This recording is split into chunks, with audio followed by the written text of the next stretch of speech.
大家可以影相先。A photo call first.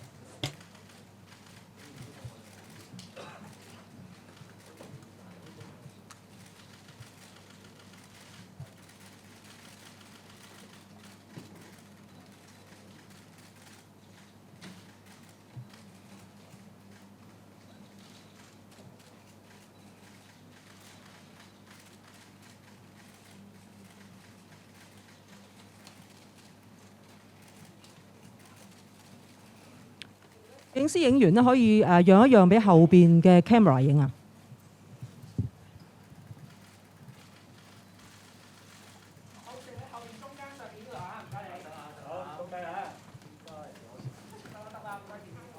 前面低啲啊！低啲啊！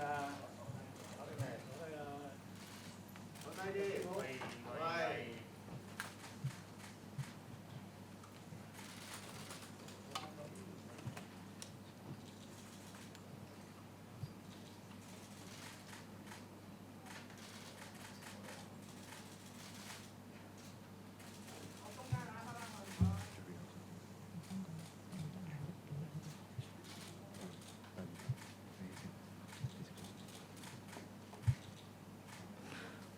好，係咪差唔多啦？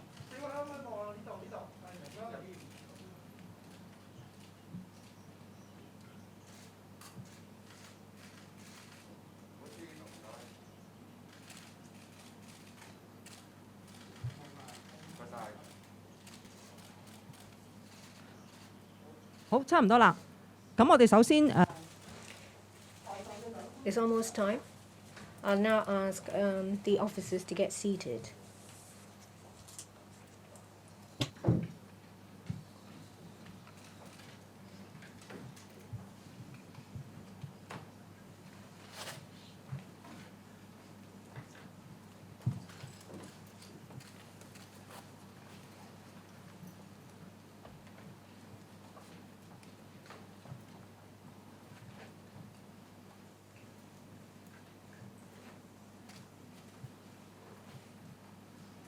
首先歡迎大家出席今日2021年香港治安情況嘅記者會。因為疫情關係咧，我哋今日亦都安排咗部分嘅記者咧喺多用途禮堂裏邊參與記者會嘅。記者會而家即將開始，我依家將時間交俾警務處處長蕭澤頤先生。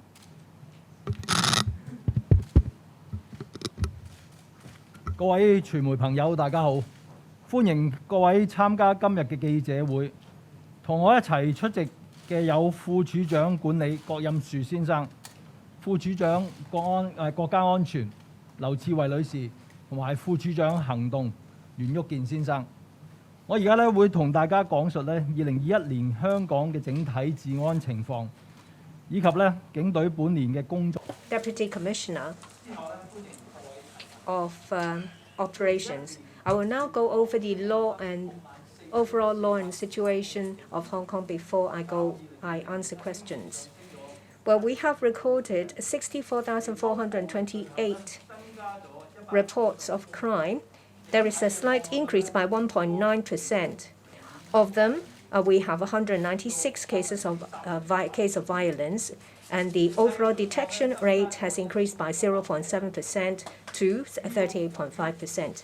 The overall number of cases, there is an increase by 1,196 cases. That's mainly because of an increase of deception cases of 3,600 cases or so. Well, we have also recorded some drop in certain types of crime, say, for example, robbery, burglary, arson, wounding, serious assault, criminal damage, and theft.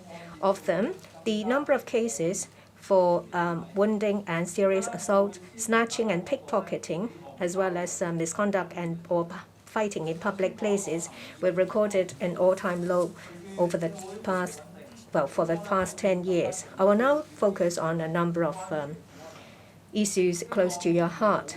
With the restoration of stability to our society, we can now be more focused on issues that are close to the heart of the general public. We can take targeted operations and conduct targeted patrol and take intelligence-led operations to fight crime. Well, on top of that, there is an increase in awareness among the general public. And with their assistance, we have recorded a 53% drop in terms of robbery cases to 123 cases. And of them, we have detected 96 cases, which is a detection rate of 78%. Well, we have detected 78% in relation to robbery cases. We have altogether detected 513 cases and arrested 402 people, which is a detection rate of 35% in terms of burglary. In terms of robbery and burglary, we have recorded an all-time low number of cases since 1969, and the detection rate is also the highest in the past 45 years. For homicide cases, there are 23 cases, an increase by 1 case compared to last year. Of them, 14 cases involve family members or relatives. All of them have been detected. In terms of sexual offences, there are 79 cases of rape, an increase by 15% with a detection rate of over 90%. There's only 1 case that involved a stranger.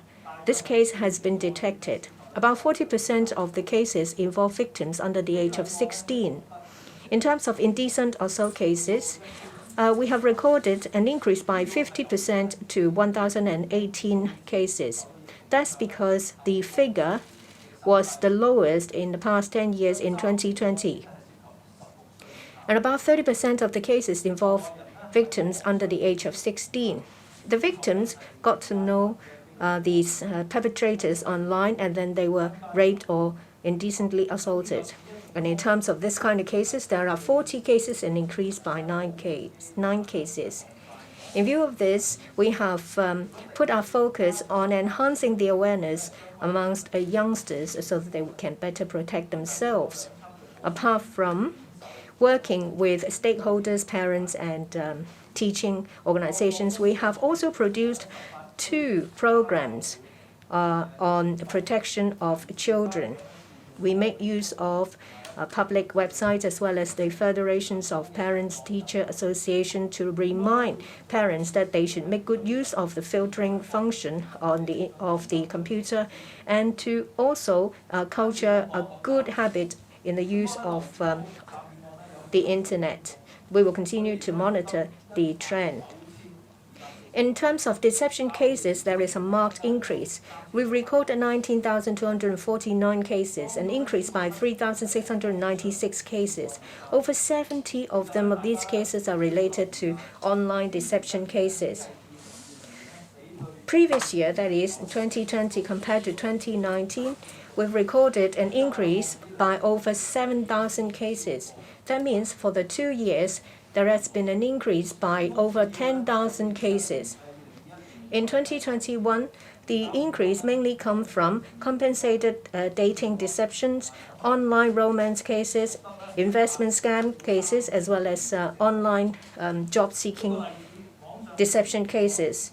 The increase ranges from 80% to 300%.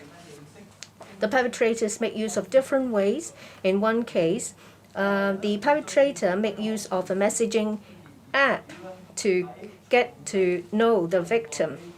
The perpetrator claims himself to be a banking elite. The victim, having not seen the perpetrator, the other person at all, believed that she was in love, and then she trusted the perpetrator and downloaded a suggested application to invest. The victim has altogether transferred $18 million to the perpetrator. Well, with our enhanced publicity and public education, we recorded a drop of cases from 50% to 30% in terms of online shopping scams, telephone scams, as well as email scams. For telephone deception cases, there has been a decrease by 53 cases. However, the amount deceived has increased by 40%. You may recall a case last year that someone claims to be an official from the mainland said that the victim's identity has been appropriated and he was involved in a serious case. In order to prove that he is innocent, the victim has to transfer a large amount of money to the other guy. And over 5 months, he has transferred over $250 million, and it's all lost, which is the highest amount of these cases. We noticed that the age of the victims in telephone deception cases has been decreasing, and they are mainly between the age of 18 and 40 years old. About 40% of the victims have received at least a tertiary or university education. Perpetrators will weave a web of lies to trick the victims. So for a momentary lapse of judgment, these victims will fall to these scams. In relation to investment scams, the amount lost is the highest, over $3.3 billion. 5 of these cases have been detected. We have worked together with SFC and a number of other regulators. We have broken up a cross-boundary deception syndicate. We have also worked with relevant sectors as well as law enforcement agencies of different places.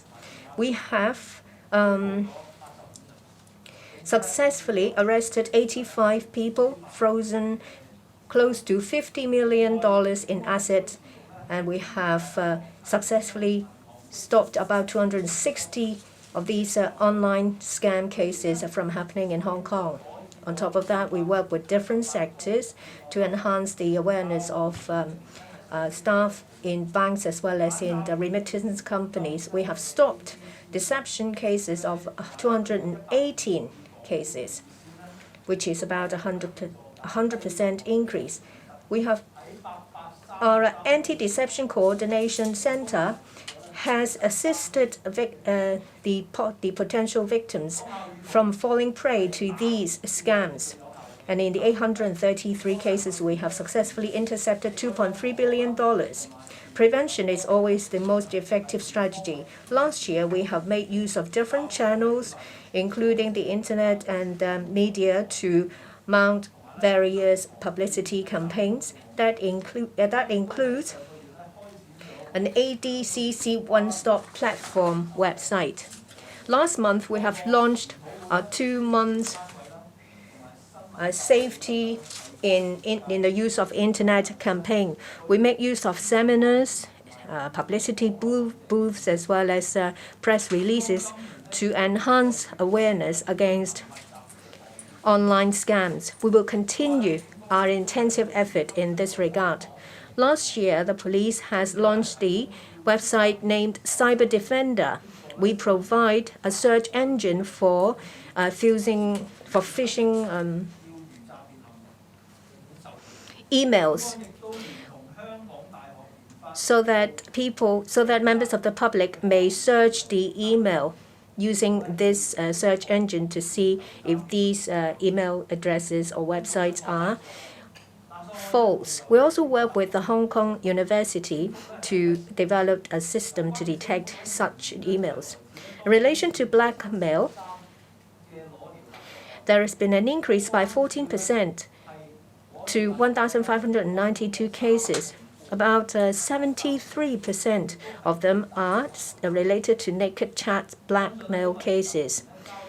And about 35% of the people involved in these cases are youngsters. We believe that is because of the prevalence of friends making apps where youngsters would easily just send their photos over the internet to possible perpetrators. We'll continue to prevent blackmail relating to naked chat. We will mount various education and publicity campaigns. We'll work with television stations to produce relevant programs. Well, in October last year, the JPC has organized a competition to enhance the awareness of youngsters. In terms of child abuse cases, there has been an increase by 60% to 1,232 cases. Most of these increases are related to physical abuse cases. We can't just rely on one single party to protect children. We need everyone to work together. Members of the public, different organizations, to work alongside with the police to protect the welfare of youngsters. Last month, we have received a report from a member of the public which reviewed a chilling case involving abuse of 35 young children. That involves a residential care home called Children's Residential Care Home. We have formed a team of 21 members going through over 60,000 hours of CCTV. We will now put 5 more colleagues to this team, hoping to complete the viewing of the CCTV footage. We hope that we can do that within 1 month and bring the perpetrators to justice. We'll continue with that. Last October, we have launched a large-scale publicity campaign. The main theme is to protect children. It's called Let's Talk. This is to enhance awareness and to appeal to members of the public to protect children. Now I would like to turn to serious drug offences. There have been 1,570 such cases, up by 37%. During the past decade, production of drugs, number of drug users, as well as amount of seized drugs in the world have all shown increases. Because of the pandemic, custom and importation procedures have been tightened, and drug syndicates have been changing their MO for trafficking drugs, and they are now using air-sea mode in order to smuggle large amount of drugs into Hong Kong. And last year, the police force has been very flexibly redeploying its resources and redoubling its efforts in fighting drugs. And apart from having cracked the largest ever cases of cocaine as well as ketamine trafficking, the seizure of drugs in all other categories have shown increases from 20% to 6 times. In terms of youth crime, 3,021 young persons have been arrested for criminal offences, and that was a reduction of 966 persons compared to 2020. A percentage of 24%. But young persons that have been arrested for serious drug offences have increased by 112. And there has been a 100% increase in the number of young persons that have been arrested for drug offences between the age of 10 to 15. And also their share in terms of percentage against the total figure has also been enlarged. As a result, it goes to show that there has been a rising trend that young persons have been increasingly being used for drug trafficking. And all stakeholders have the responsibility of making young people understand the legal consequences of drug offences. And young people are immature as well as gullible, and they tend to underestimate the legal consequences of drug offences. And there was this 15-year-old girl that was deceived by drug dealers, and after she's been captured by law enforcement agency, she realized that the penalty would be as stiff as that for adults. And she was sentenced to 17 years and a half behind bars. As a result, her future was ruined. And the police force has been very active in combating drug activities involving young people, and also going after the drug syndicates that are using young people to traffic drugs. And also, the police force has been very actively in raising the awareness of young people against drugs. And education sector, parents, social welfare sector, media, and other professional sectors are all stakeholders here, and they need to work with the police in order to prevent young people from being used for drug trafficking. and also to help young people from staying away from drugs. And last year in June, we had the Anti-Narcotics Month, and that was a major publicity drive. And in September, the Anti-Narcotics Department has put together the seminar for marijuana use. And now the police force is working with stakeholders in order to come up with the program of Anti-Narcotics Leaders Academy in order to protect young people from being victimized by drug dealers. And also, the Junior Police Corps is putting together the Hong Kong Innovation Tech Contest, and that has attracted 160 schools in participating in the second Step Up Innovation Tech Contest. Now I'd like to talk about national security law and its enforcement. And it's been introduced into Hong Kong for over a year and a half, and the police force has been very proactively collecting intelligence, and 160 people have been arrested, 100 of them have been prosecuted. But the police force still notes that there are people with ulterior motive trying to make use of the internet as well as media in order to incite people to break national security legislation. And the police force will continue to collect intelligence and to resolutely enforce the law. Now I'd like to talk about this year's priority action items as well as our 3 focuses for work.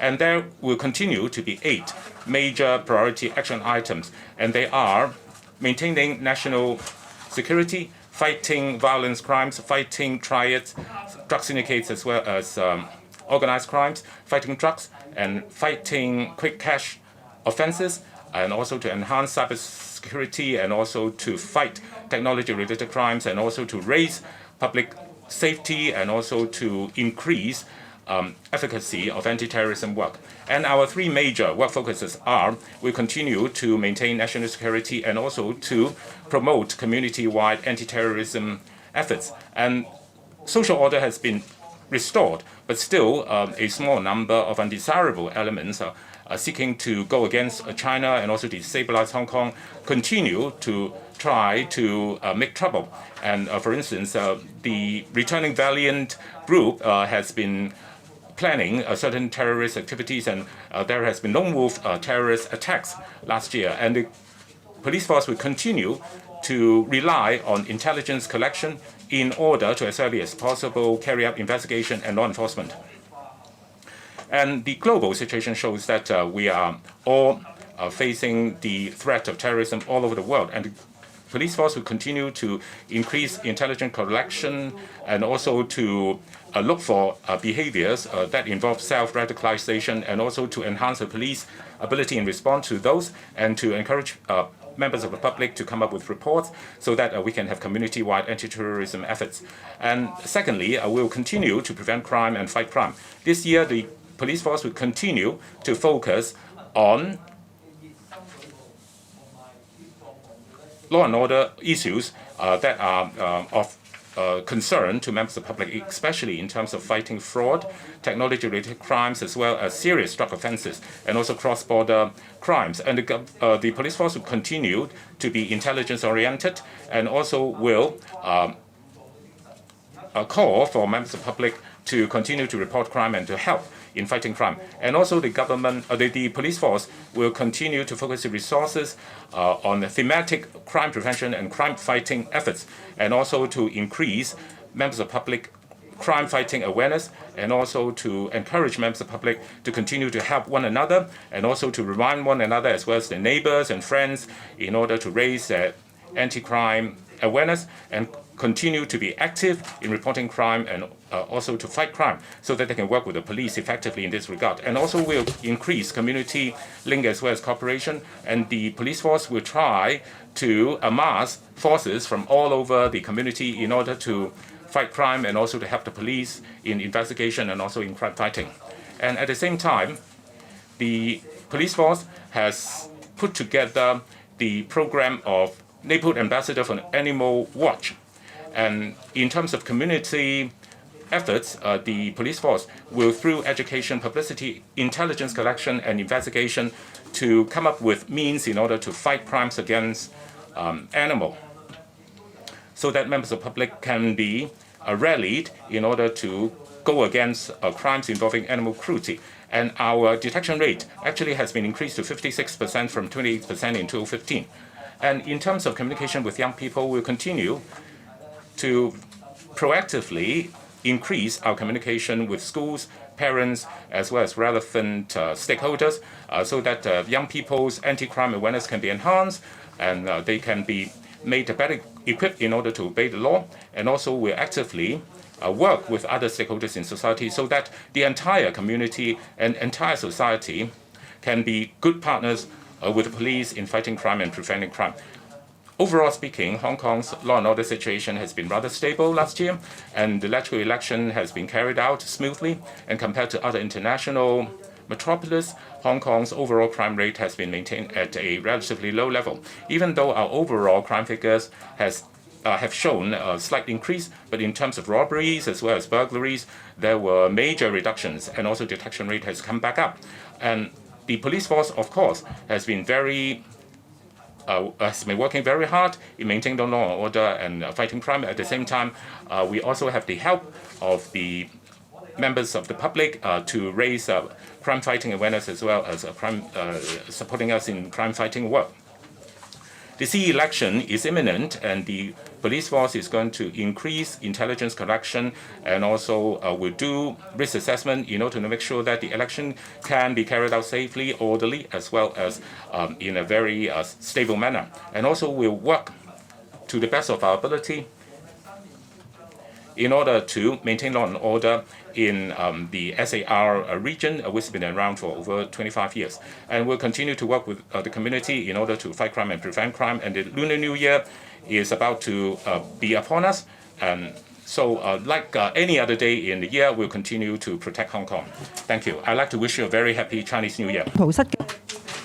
We'll now open the floor for questions. If you'd like to ask questions here or in the multipurpose room, please raise your hand. We'll give you a microphone. And first, introduce your organization. Keep your questions to under 3. The reporter in a shirt. I'm from Hong Kong 01, Anthony. First question. I'd like to ask about the work of the National Security Law and the implementation of the National Security Department. The law itself has been implemented for over 1 year. A number of people have been arrested, and some media organizations have ceased to operate. In the future, will there be any other arrest operations? How do you see the relationship between you yourself and the media? Would there be any impact on press freedom? Well, we understand that there will be some water cannon vehicles coming to Hong Kong. When will they arrive? When will they be commissioned? And I'd like to also ask about the progress of new stun guns. Well, in January, for Whitman Hong, he had a birthday party, and Mr. Siu, you were one of the guests, and you've been sent to a quarantine center. What's your response, and how do you feel when you were in the Penny's Bay? Well, what do you see yourself as the head of the police in this regard? I'll first answer the third question, that is, my attendance of the birthday party of Whitman Hong. Relevant investigation is still ongoing. So in relation to details of my attendance, it will not be appropriate for me to say anything here. But I'd like to take this opportunity to say that when it comes to publicity and public relations with the community, well, sometimes we had to attend certain events, and I'll explain to you what our purpose is. Well, we have to work with the community for effective policing. This has been our policy for over 20 years. Our purpose is to enhance communication with the community. We want to feel the pulse of the public.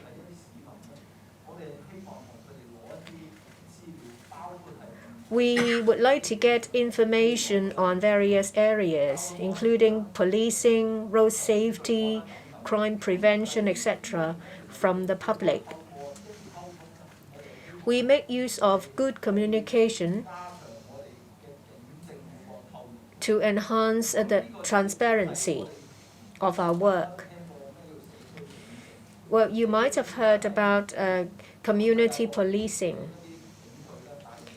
For police forces in other places, it's one of their key areas.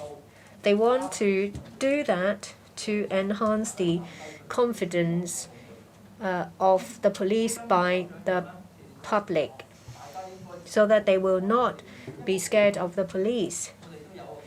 In every district, there is public relations team, and apart from that, frontline commanders attend various community events and meetings or conferences. The purpose is just what I said, to enhance communication. I am the police commissioner. I have to set an example by involving in this kind of work. In relation to Mr. Hong, he has a very long-standing relationship with the police in relation to road safety. He's been involved in road safety work with the police since 1996, and between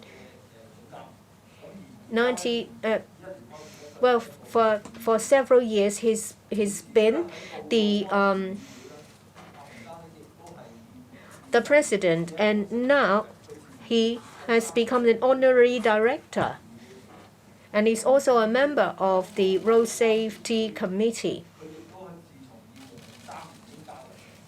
And for that committee, he joined since 2003, and he's currently the chairman of the executive committee. I don't know him in a personal capacity, but in relation to road safety, he has had a long-standing relationship with us. Not long ago, he took children to attend JPC events in relation to road safety. So very often I myself and my colleagues would attend these social events. Apart from liaising with community leaders, I myself also liaised with various stakeholders, including schools, school heads, parents, teachers, social workers, and youngsters. I am in frequent conversation with them to pick their brains as to how we can improve on our work and to better protect people's safety. Well, as I've said, that the investigation is still ongoing, so I won't give details about what I did that evening. But you asked about how I felt about staying in Penny's Bay. I went to Penny's Bay because there was someone who attended the function who was a preliminary positive case of COVID.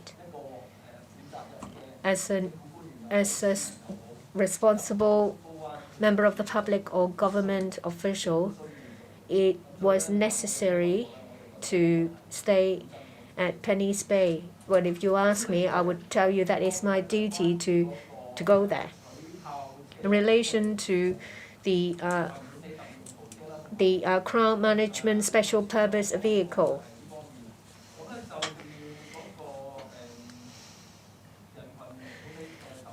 in relation to the special purpose vehicle, you might have heard recently that there are 3 such vehicles that have arrived in Hong Kong back in December. We think that in the first quarter of this year, we will take delivery from the EMSD. As to under what circumstance we will deploy it,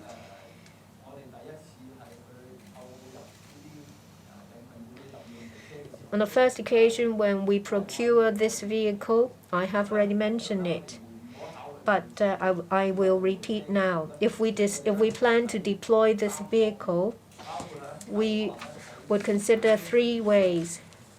First, when there is serious damage in terms of people's lives and property, obstruction of major thoroughfare, traffic, and huge hazard or impact on public safety and order. Under this circumstance, we will ask the Deputy Commissioner Operations to decide to deploy the vehicle. And your third question was about the implementation of the national security law. And ever since, media bodies, some of the media bodies have been out of operation. Now, about press freedom.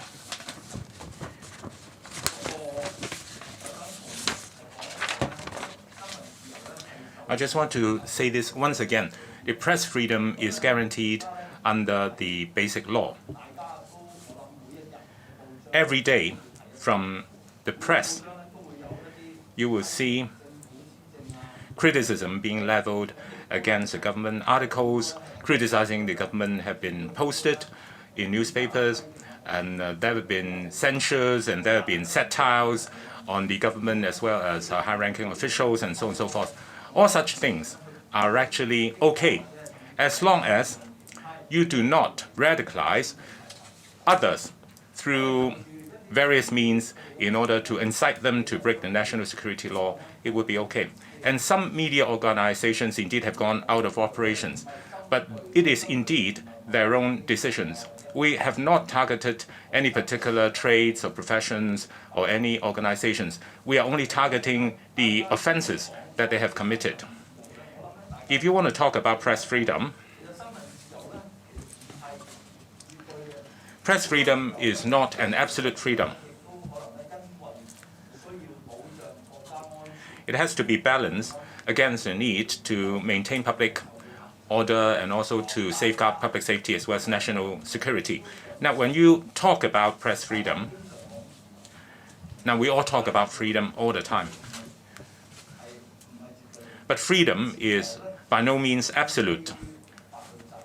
And freedom actually is founded upon legal obligations as well as responsibilities.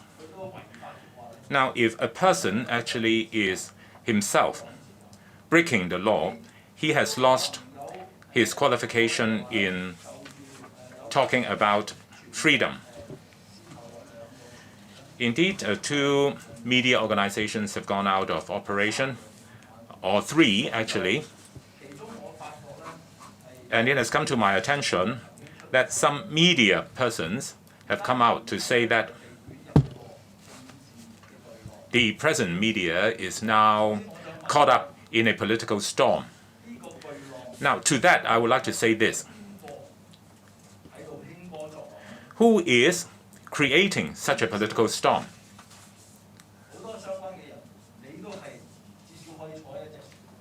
Many relevant persons have been able to at least ride on a boat.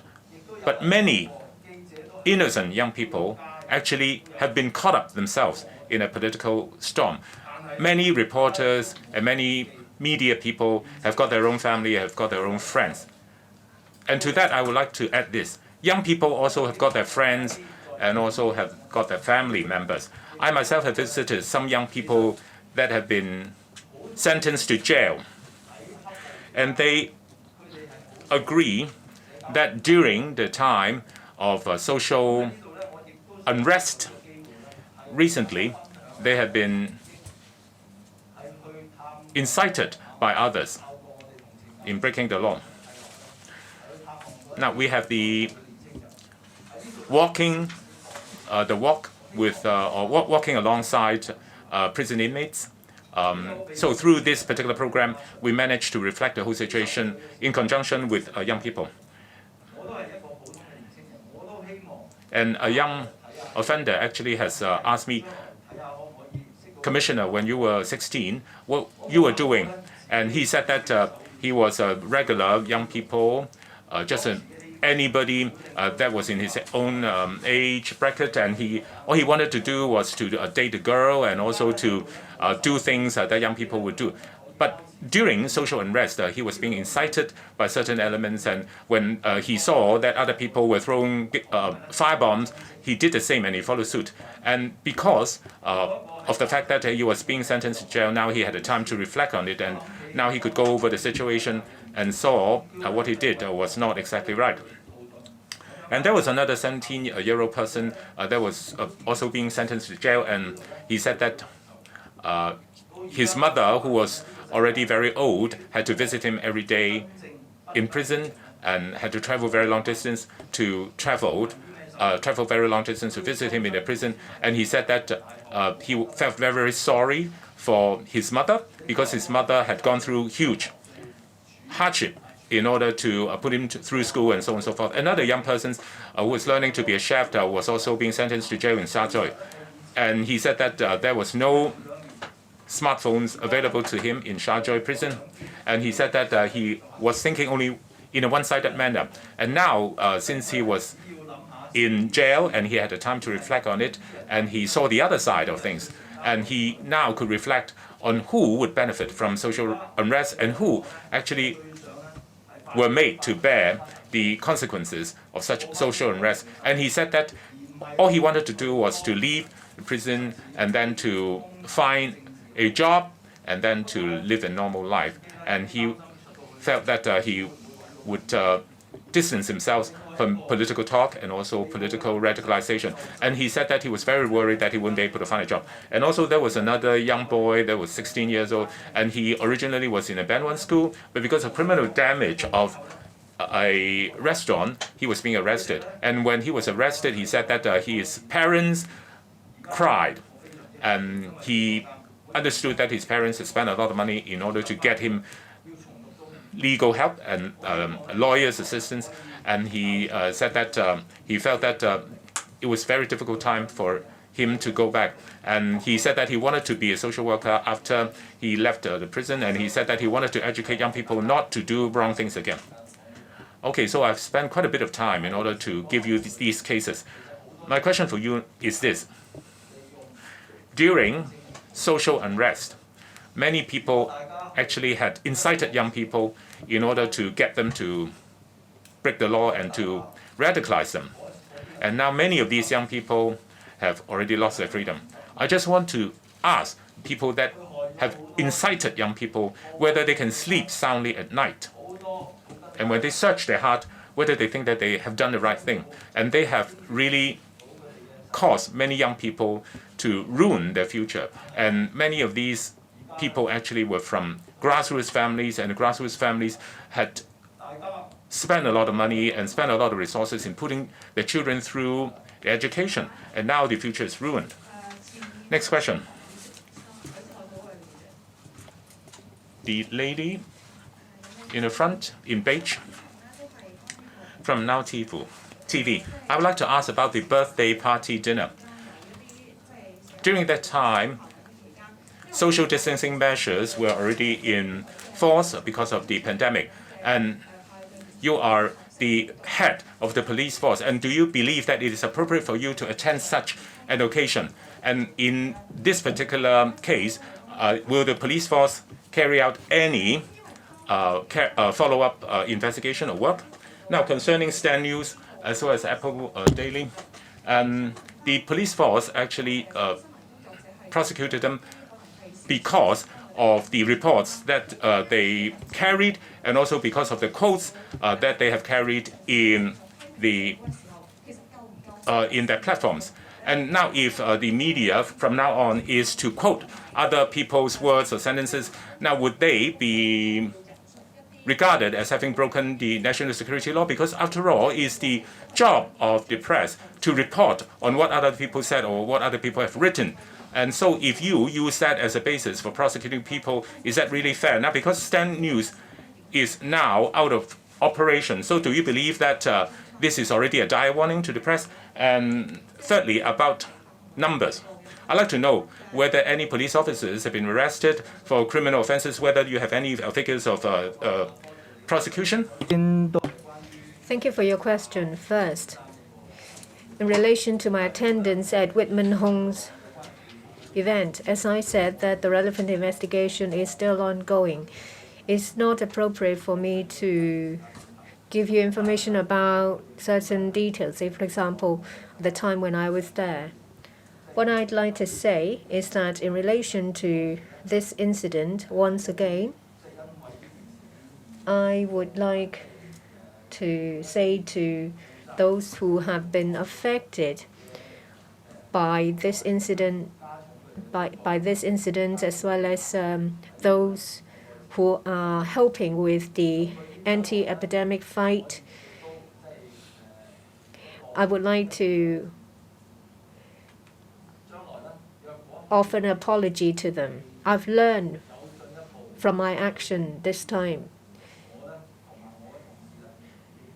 I myself and my colleagues will avoid attending unnecessary social events. In relation to Star News and Citizens News,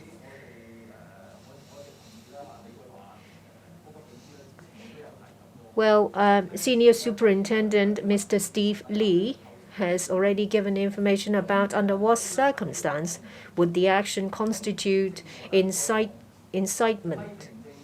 As I said, it's all right to criticize the government and government officials. You read about that every day on the news. You ask, is it the case that criticisms will breach the national security law? No. We have to look at the actus reus and mens rea. We'll look at the case to see if there is any criminal intent. Well, the closure of certain media organizations are their decisions of their own management. You said that we make an example of them because they cease operation, and you say that is an erosion of press freedom. Seated here are over 30 media organizations.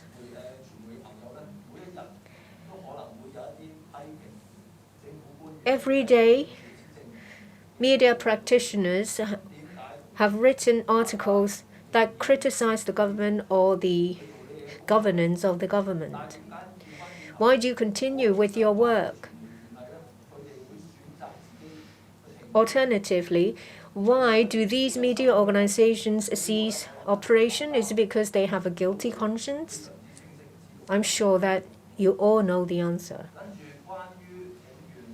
In relation to police officers breaking the law, number of prosecutions and number of arrests, I can tell you here that in 2021, there are altogether 37 police officers who have been arrested for criminal offences. Compared to 45 in 2020, there has been a drop by 8 people. About number of prosecutions, a number of the cases are still under investigation, so I can't give you an exact figure. Next question.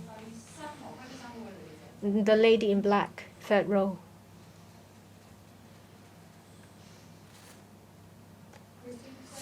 Post Commissioner on the Partygate, how did you feel about being under investigation ordered by the chief executive into a disciplinary aspect? And what did you learn from the lesson? And do you think the scandal would hurt the force image? And also questions for Madam Lau. So the NSD arrested 162 people so far and prosecuted around 100 of them. What do these numbers mean to you, and how much properties has the department frozen so far? This is all I need. Thank you. Thank you. First of all, about the first question about me attending the birthday party. And well, again, as I have previously mentioned, the subject investigation is still ongoing. Okay, so I consider that it is not appropriate for me to give a detailed account of what I actually did on the day when I attended the party. Okay, but as I have mentioned earlier, the community engagement has been the fourth strategic directions for over 20 years. And I have also stated the purpose of us doing that, okay, to maintain and communication with members of the public. Basically, we need to seek views from members of public on various policing issues, such as road safety, crime prevention, etc. And this also serves to reduce fear of crime and maintain public confidence. This is very important, as you are aware that community policing is something that lots and lots of police force in the world, they very much emphasize, and they will implement it. This is also why every police district nowadays, we have the police community relation officer. And in addition to that, we also have our frontline commanders attending various local social events or meetings for what I've just mentioned, the purposes. Okay, so as the Commissioner of Police, I consider that it is important, and there is a need for me to lead by example. And as for this case, about the host of this event, okay, Mr. Hong, basically I've mentioned that from the road safety perspective, he has a very long working relationship with us. And now he is also still working in different capacity in the Road Safety Patrol, Road Safety Council, and also Road Safety Association. So despite that, I have no personal dealings with him. Okay, he is a close working partner with the force, okay, on the perspective of road safety. So personally, I think there's a need, okay, and it's also very important, as I said, that there is a need for us to maintain a strong public relation with members of public, including community leaders, including different stakeholders, which, as a matter of fact, I have also frequent contact with different stakeholders like headmasters, parents, teachers, NGOs, youth, etc. So again, that's what I wish to mention. Concerning about the arrest made by the National Security NSD, okay, so far, I think on different occasions, we have already mentioned that the national security law mainly targets on a minimal number of people. As at today, we have arrested a total of 162 people who we consider that they are suspected of contravening the national security law. And whether this number has any meaning to me, I don't think so. But what I can tell you is that whoever commits any crime, in particular the national security law, we will take resolute action to arrest them. And the number is meaningless to us. About the assets that the department has, we have frozen so far. Okay, so for this asset now, I think it's about, for all these national security related cases, we have frozen about 150 million. Thank you.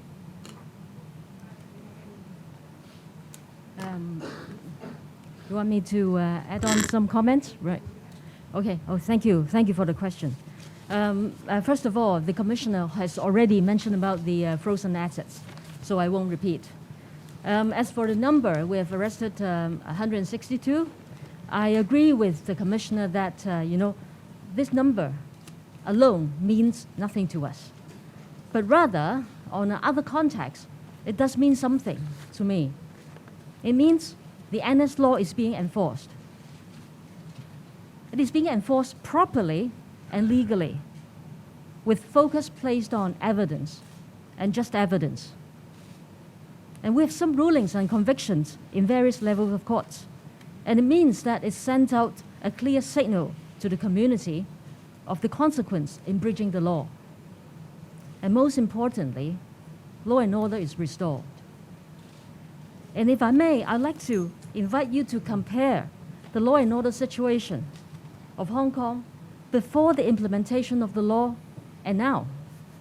If you cast your mind back to the second half of 2019 and first half of 2020, we together in Hong Kong experienced massive disorder, riots, disturbances, firearms and large amount of explosives seized, thousands and thousands of petrol bombs found in some universities, rioters setting fire on the road, setting fire in MTR, and setting fire on person.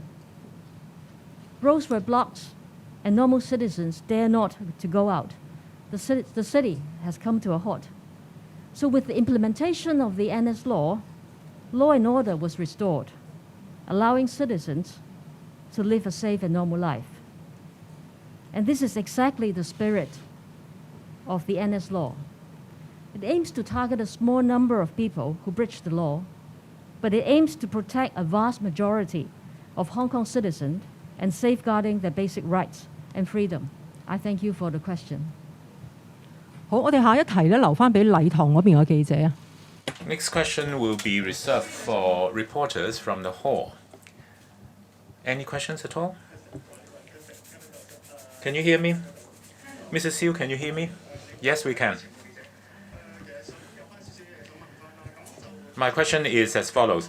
Just now, the Commissioner said that this year, certain major activities will be carried out, such as the 25th anniversary of the return of Hong Kong to China, as well as CE election. And so there will be large public gatherings. Do I need to speak up? So there will be major events this year, several of them. And so certain organizations would be applying to you to get permission for mass events. Will the police further tighten requirements for granting approval for public gatherings? Will they be even tighter than before? And also about media reporting. I think what the media is concerned about is this. The lines are really not very clear. Say in future, we interviewed people that are overseas to comment on the situation in Hong Kong. Would we be contradicting the law or breaking the law? Is it possible for the police force to draw a clearer line on the ground so that the media can have something to follow? Thank you for your question. First of all, about public gatherings, events, or POE, public order events. That's how we call them.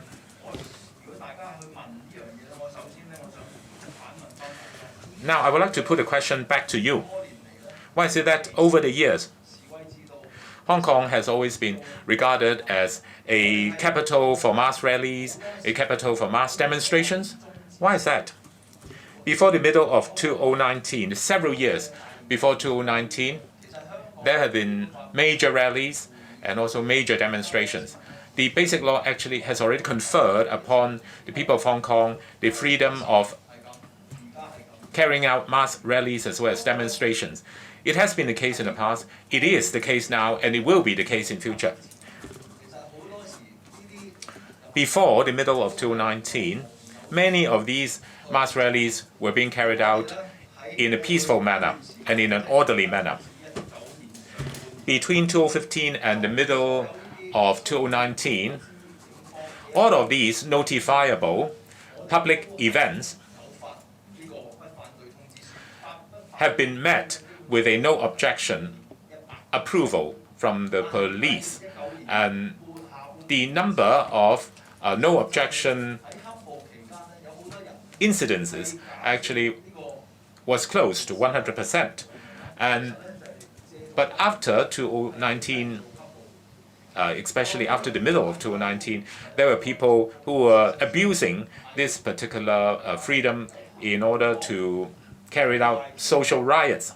And during social riots and during social unrest, there were many cases of citizens being wounded, citizens being assaulted, and police officers being assaulted, and also public properties being damaged. And this is something that we need really to address.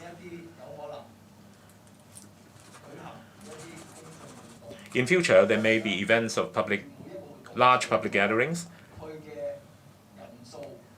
and we would need to look at the number of participants in each of these events and also the routing of such rallies and demonstrations.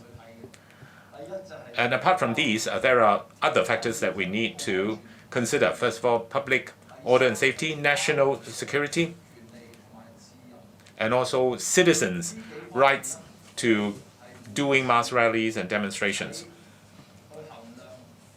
And every time we come across a case of application, before we need to consider whether or not to grant the no objection approval, we need to carry out an independent risk assessment on all of these cases, each and every one of them. So it has always been the case in the past, it is the case now, and it will be the case in future. As for whether our requirements will be tightened, of course we need to take into account all of these relevant factors, and also both online and offline we're going to increase intelligence collection to see whether any undesirable elements would be making use of such occasions to destabilize Hong Kong.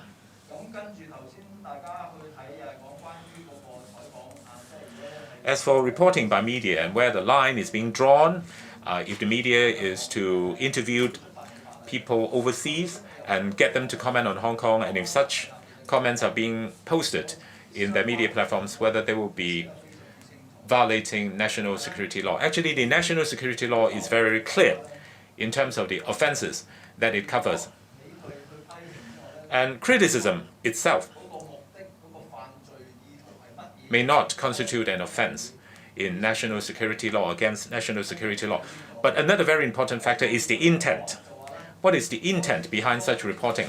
And the responsibility of the police is to evaluate whether there is any evidence on which we can carry out an arrest. As for prosecution, the right to prosecute really rests with the Justice Department or the Justice Department, and whether or not such a person is being convicted, and that is the business for the court. The lady in red. I have 3 questions. I've got 3 questions. First of all, in Hong Kong, will there be residual elements in Hong Kong that are going to destabilize Hong Kong? And secondly, there were police officers that have died in the line of duty, and what the police force is going to do in order to protect its own officers. And thirdly, the pandemic is quite serious. Right now, the pandemic is a very bad situation. So during this, for example, closure of premises and so on, what roles do police officers play? Thank you. Thank you. I'm sorry, if you don't mind, I will answer you in Cantonese. Okay? Thank you. 關於係香港會唔會仍然存在一個本土恐怖主義嘅殘餘勢力？ If you don't mind, I'm going to answer in English. Now, whether there are any residual undesirable elements that still seek to break national security law. Ever since the implementation of the national security law, I think you all agree that Hong Kong social order has been restored. Of course, on various occasions, we have already mentioned that we cannot rest on our laurel. During the past 2 years, when there have been social riots,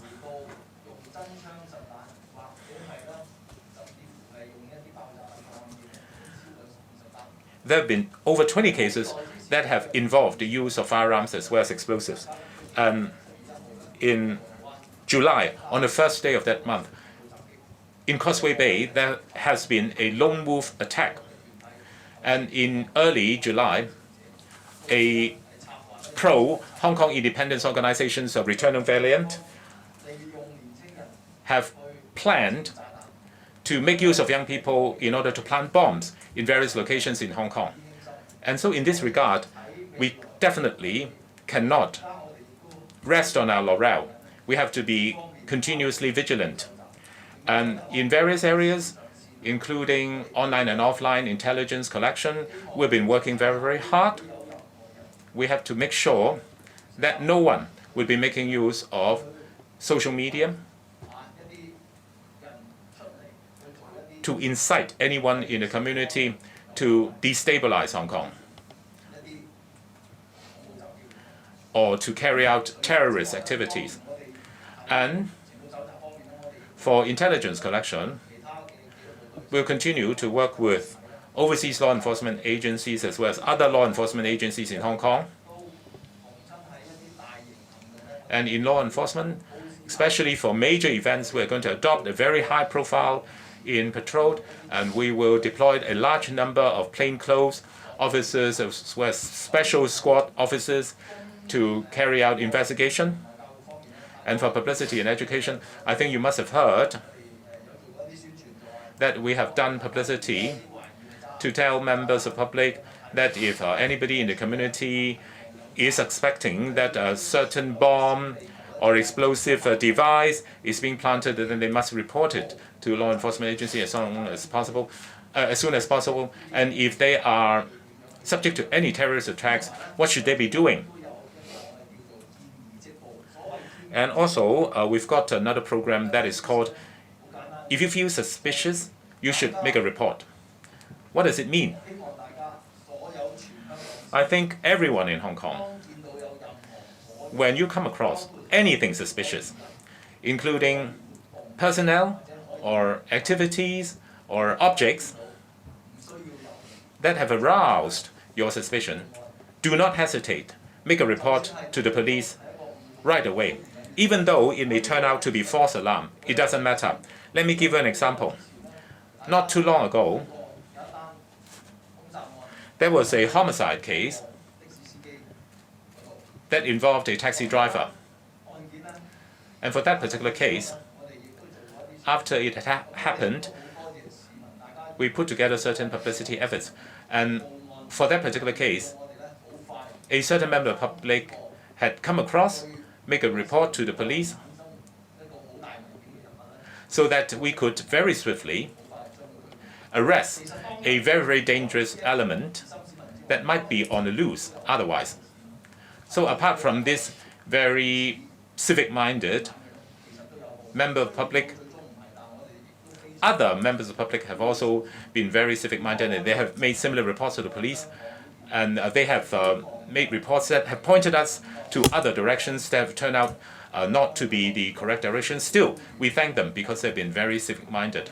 And so if we all want to live in peace and order, I would like to urge the public to make a report to the police as soon as possible once they find something suspicious. In relation to a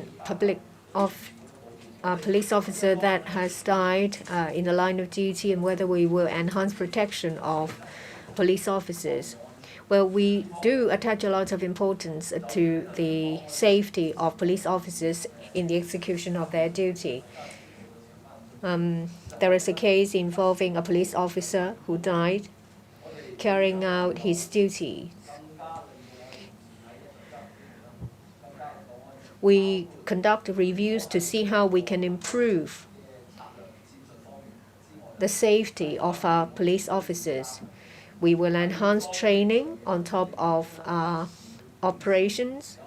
We regularly review our equipment.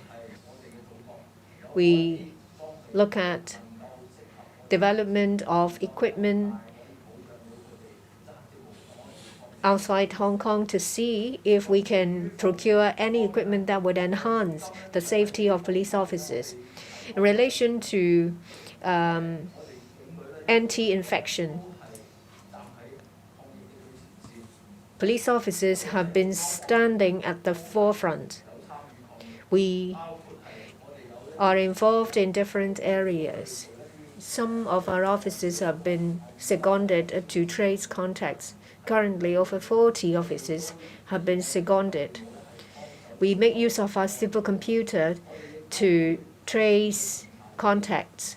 From time to time, we carry out patrols at different locations to see if there's any violation of CAP 599. We will deploy officers in evacuation as well as lockdown. That is the case now, and we will continue our work in the future. We're a major department. We have the duty to work with the government to fight the epidemic. That is very important. In relation to whether retired officers have been doing something similar, you might have heard in the past day or two that a number of retired officers are willing to help at the front line to fight the epidemic. Next question. First line, the male reporter. I'm from TVB. First, you've been asked how do you view your relationship with the media? Do you expect it to get better or worse? We have not seen any large-scale protests recently. Do you think that the general situation has improved, or is it just because there is a rift? In relation to your fight against drugs, will you enhance your work? We see that there is an increase of 3,600 reports. Can you give us a breakdown? There are 4 questions. First, relationship with the media. Do we expect it to get better or not? If it's good, it can be better. In the past few years, in the public relations of the police, we have increased manpower. The objective is to maintain a good relationship with the press. Say our media liaison team. A number of officers join the media liaison team on top of their duties. 2 years ago, there were about 100 or so people. Now we have over 300. Our goal is to enhance communication with you. We respect your freedom to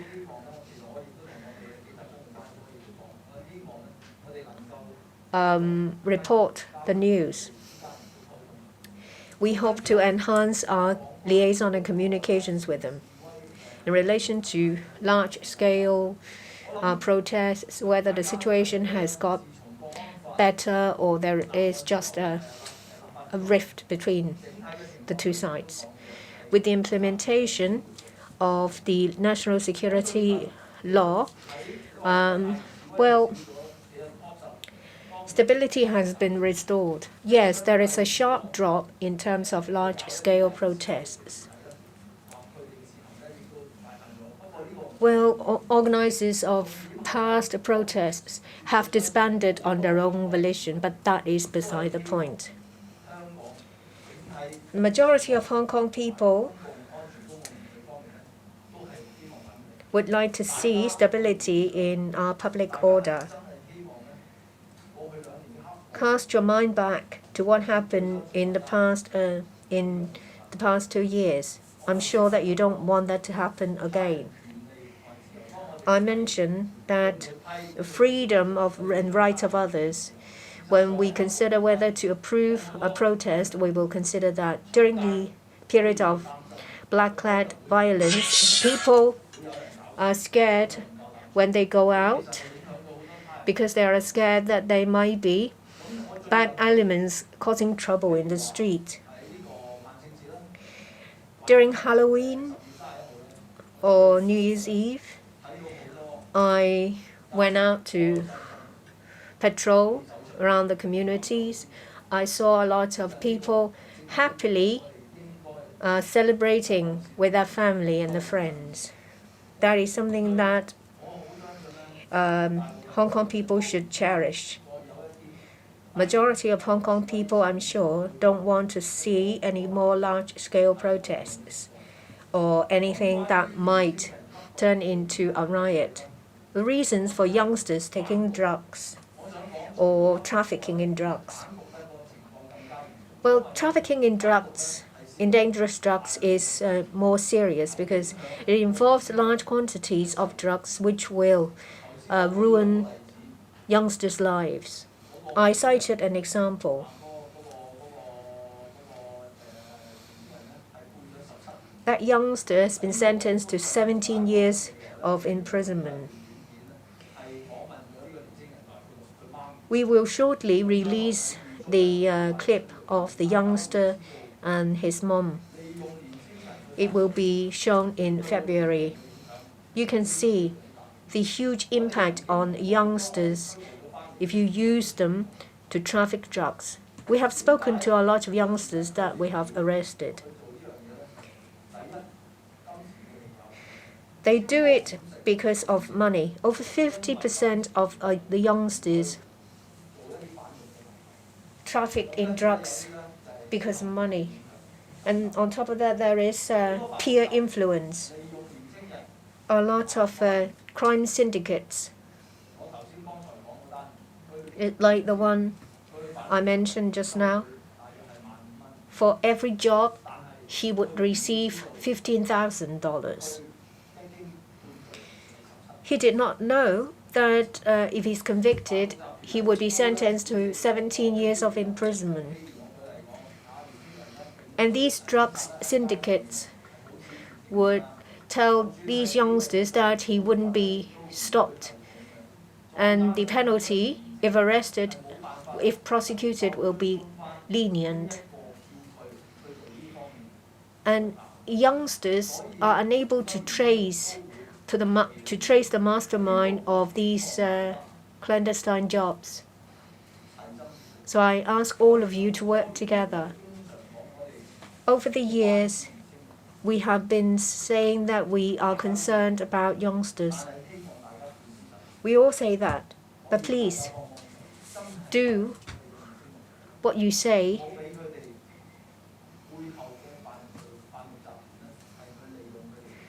Don't let crime syndicates to use youngsters because their lives will be ruined. In relation to over 3,600 cases, and you ask for a breakdown. Just now, it's mentioned that of the 19,000 cases, over 70% of them are online scams. They are e-shopping fraud. That accounts for the majority. About 6,000 cases are e-shopping fraud cases. There are also some social media fraud cases. They are compensated dating, deception cases, and online romance scam. Those two together are 3,600. There are also some investment scams, 1,500 cases, and employment scams, about 1,900 cases. Next questions will be for those in the multipurpose hall. The first is about Mr. Siu. You gave us the number of police officers arrested last year. Can you supplement that with the figure of police officers who were convicted in court, police officers who were placed under internal disciplinary investigation, and the number of police officers that were interdicted with their pay stopped? My second question is about the current size of the National Security Department establishment. What is the current number of officers and in how many divisions? And what was its spending in the last year? And what is the current status of the police National Security Department and its collaboration with mainland Chinese national security personnel working in Hong Kong. My third question has to do with the July 1st police officer stabbing case from last year. The police have said that that was a lone wolf terrorism case. Are there any updates on that investigation? Is the police conclusion on the lone wolf assailant, is that conclusion still the same, or is there more you can tell the public? Thank you.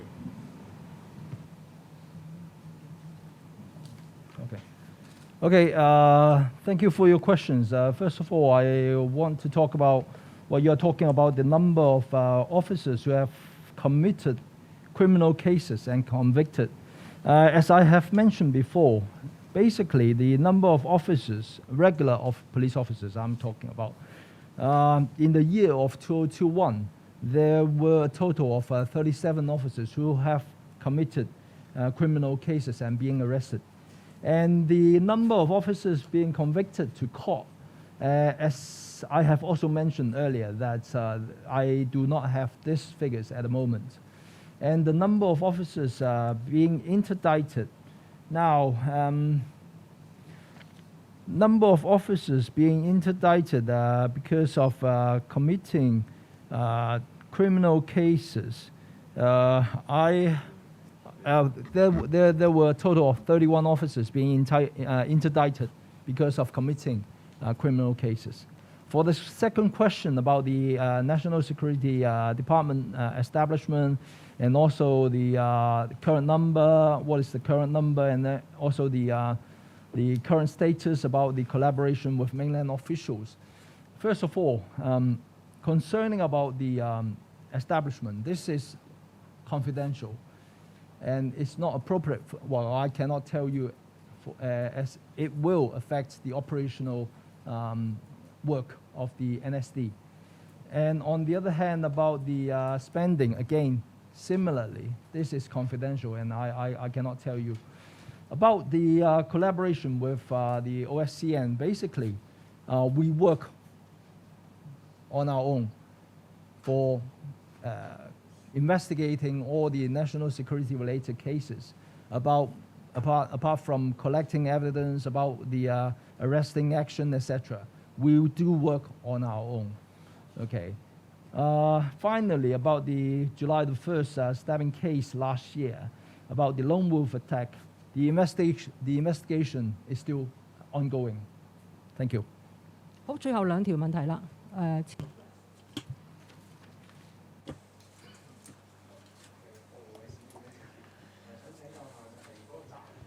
Concerning fraud cases, just now you said that e-shopping fraud cases numbered several thousand. Is it because of the pandemic people stay at home more?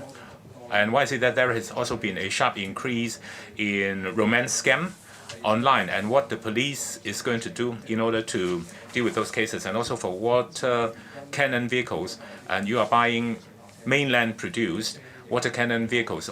What was the justification in purchasing mainland produced water cannon vehicles? Is it because of the operational needs, or is it because of cost? And the national security law has already been implemented, and so why is it that at this point in time you were still purchasing the water cannon vehicles? Is it that you worry that the situation might worsen? And also over 100 people have been arrested under the national security law. Now, what kind of offences these people have been convicted? And it seems that in the past the focus has been placed on media. And what is going to be your future focus for enforcing national security law? And also concerning your operational budget of $80 million, how much of that has already been expended in the new financial year? Are you going to ask for more financial resources? Thank you for your question. Let me first of all talk about the water cannon vehicles. Indeed, the special duties vehicles will be purchased from our fatherland. As for the personnel that is going to man such vehicles, we are going to do various researches to see what kind of weapons and what kind of equipment is especially suited to the implementation of our operational duties. And in this regard, we see that equipment produced by our motherland actually is superior to the products produced elsewhere. In other words, after very detailed research, it has come to our conclusion that the special duty vehicles, numbering 3 actually, that we're going to purchase should come from our motherland because it is most suitable for our operational efficiency. Now, why is it that we needed to purchase them now? Is it because in our day-to-day operation, we need to carry out reviews very frequently? We cannot wait for bad things to happen before we decide what kind of equipment we need to purchase in order to deal with such bad things.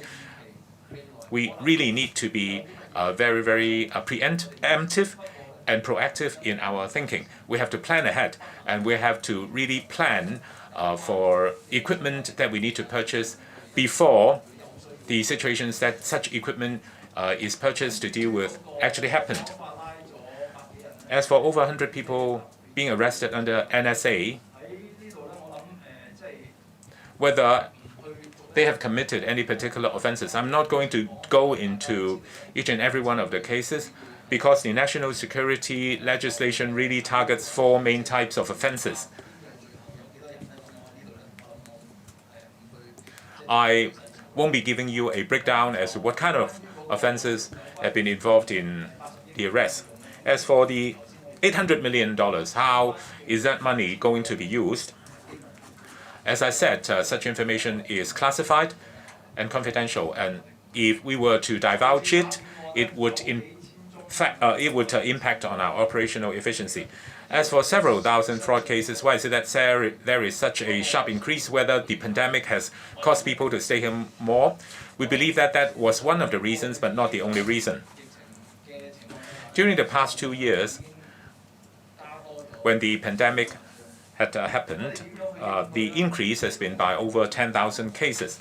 Now, how are we going to address these cases?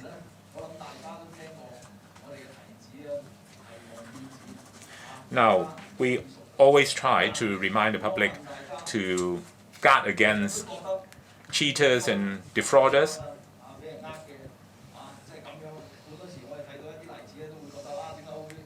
And sometimes when we come across such fraud cases, we would really wonder how come people could be so gullible. But if you were to be careless, and if you were to be nervous because you were being caught off guard by the perpetrators, you might suffer lapse of judgment. And that is why we really need to tell members of the public the MO of perpetrators of fraud cases, so that people know how to deal with such perpetrators. Say, if you get a call or if you get a message on social media, you might be caught off guard and not realizing that you're being contacted by perpetrators of fraud cases. And that is why it is very important for us to educate you as to the MO of such perpetrators so that you can be forewarned. During the past 2 years, from various angles, we have already done a lot of publicity. Still, fraud cases increase. And that is why we are now taking stock of the situation to see how best we can even more effectively prevent fraud cases. Recently, you must have heard and come across the new publicity efforts that we have made in various publicity channels. And publicity and education is very, very important in prevention. And you should never think that it would never happen to you. And you never know whether such cases would happen to people that you know, even if they don't happen to you. And that is why, if you have already come across information as to how to prevent fraud cases, you should pass such information along to your friends and to the people that you know. And this is the best prevention method. Last question, please. From Oriental Daily, I'd like to ask about national security. How would the police assess the spread of terrorism in our community? And what is the risk of Hong Kong being subject to terrorist attack? And just now the commissioner said that certain media or certain social media still attempt to incite people to break national security legislation. We'd like to know whether the future focus for investigation under national security legislation would still be on the media, and whether other media organizations have been under investigation. And the national security legislation has been in place for 1.5 years, and how would you assess the situation so far? And my next question has to do with drug cases. It seems that amount of seized drugs as well as number of drug users have been on increases. Now, this has been a global trend as well. And so is it possible that more drugs are now flowing into Hong Kong? And we'd like to know whether the drugs that have come into Hong Kong are for re-export or are for local use. And third question has to do with how many of the people that have been criminally prosecuted actually are people that can benefit from no deportation exemption or non-refoulement exemption. Thank you for your questions. First of all, about national security law and its implementation, and how do we assess the spread of terrorism and the risk of terrorism. Ever since the advent of national security legislation, the overall social order situation in Hong Kong has returned to stable. But as I said earlier on, there were odd cases every now and again involving use of firearms as well as explosives. And in July, as a matter of fact, a lone wolf attack actually occurred. And so we really need to pay close attention to those happenings. And as for the future direction of national security legislation, whether it still will be focused on media. As I said earlier on, we are not targeting any particular profession or trade or organizations. We are targeting the crimes themselves. And so offenses and crimes are the things that we look at specifically. As for whether other media organizations have now been under investigation because they have to do with our operation, I'm not going to divulge the details to you. As for whether you should be worried that you would be under investigation, I think if you are guilty, you would know what's going to happen, and if perpetrators are out there, then they would know that they have broken the law, and sooner or later the police would go after them. 係關於毒品。 I would like to answer questions relating to drugs as well. The size of the seizure, similar to other places, has shown a marked increase. Previously, there was a mention of closure of borders. Lots of the drug syndicates will use different sources. Previously, in Hong Kong, they use one that is a fragmented way, but now they make use of route by sea and by air. That's the reason why size of seizure has increased. In relation to the bogus refugees in the past year, that is, Form 8 holders that are non-Chinese. In 2021, there are about 900 people who have broken the law. Compared to the year before, a decrease by 5 people. So they account for about 3.2% of the total number of arrestees in Hong Kong. The crimes involved are mainly shop theft, miscellaneous theft, and some serious dangerous cases. I'll now hand over the floor to Ms. Lau. Thank you for your question. First, work to uphold national security and related cases under the one country, two systems. Everything is carried out in accordance with the law. We see that courts of different levels, in relation to national security cases, they have made rulings. These rulings have sent out a very clear message of the consequence of breaking the law to the general public. Our department will work and communicate with different sectors in Hong Kong to understand the duties to uphold national security, whilst enhancing awareness of law abidance in relation to national security. We also highlight the need to work with the public. We work with various law enforcement agencies over the world to plug loopholes that undermine national security. We won't give perpetrators any chance to disrupt public order and undermine our national security. A number of people have made great contributions. We can see from the number of reports made by general public. They have given us a lot of support. The hotline has been in operation for 14 months, and we've received over 230,000 messages. And then some of the cases were cracked based on the information supplied from the hotline. With the effective implementation of the national security law, we see that stability has been restored to Hong Kong. Violent cases has sharply dropped compared to the period of black-clad violence. We've seen a drop in number of cases as well. We have seen a near disappearance of slogans that advocate independence of Hong Kong. We have been put back on the right track. Before we leave, I'd like to take this opportunity to say something. Someone asked about deception cases. In the past 2 years, there has been an increase to close to 20,000 cases. I'd like to say that a lot of innocent people have been dwindled. Some of them have given their lifetime savings to perpetrators.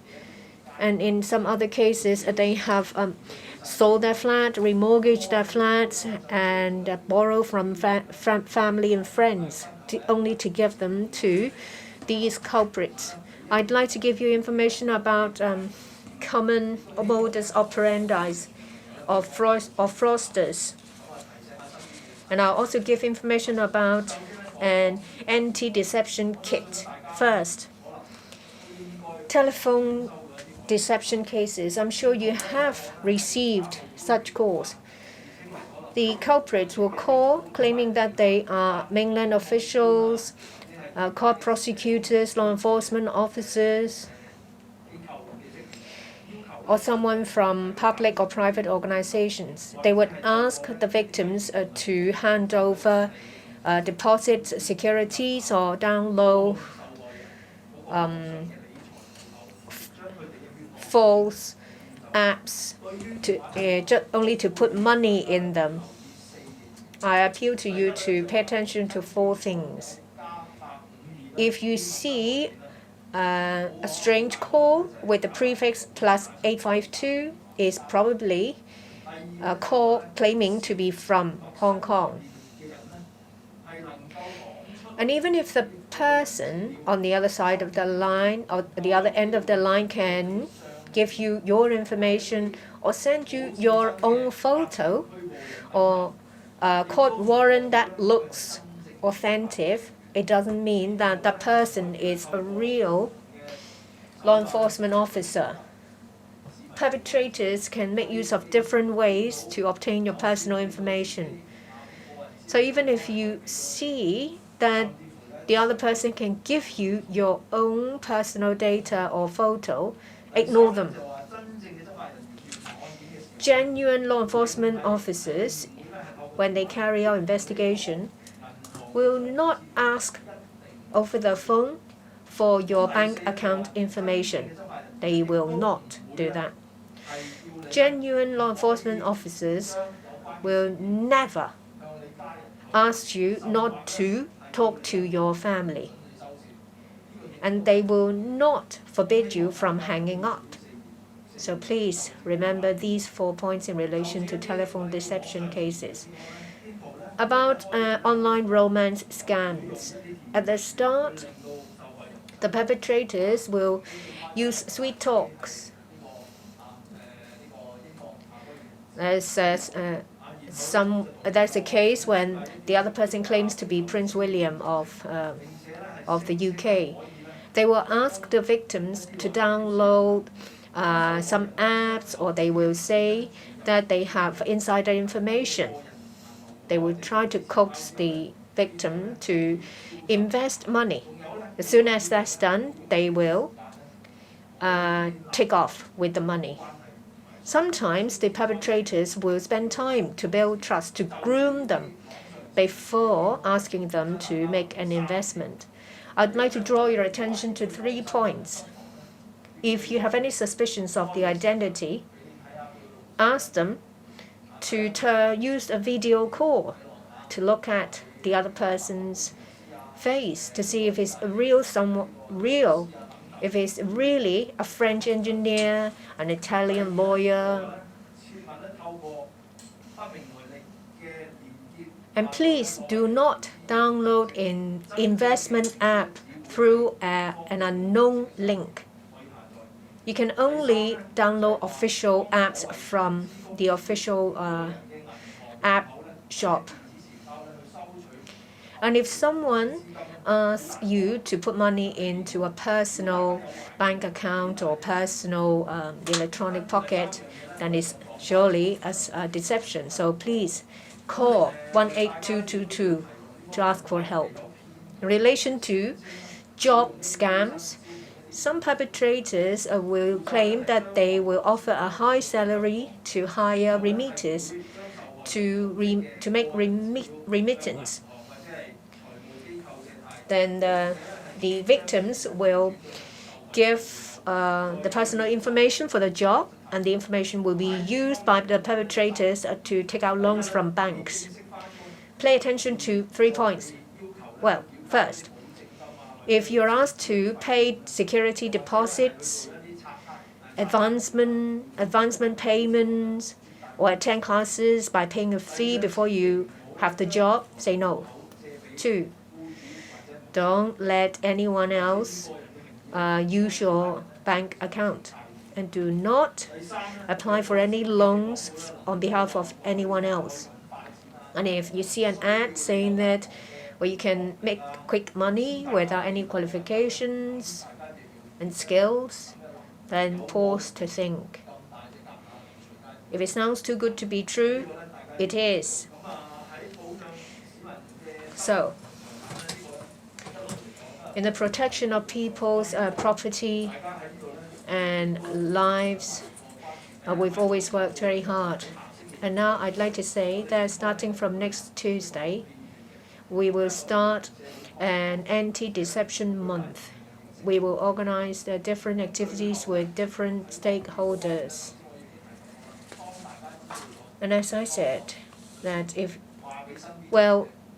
send the message out. I'm sure you're all very intelligent, but there are friends and families who are caught unawares, and they will fall victim to these scams. Well, I will now show you a clip of our new anti-deception month. See traps of scams everywhere, asking you to pay information and money. Say no. There is a scam. There aren't so many good jobs. I'll say no. It's a different web address. Call 18222 if you are suspicious. So if you receive any such calls or messages, just ignore them. That's the end of the press conference. Thank you.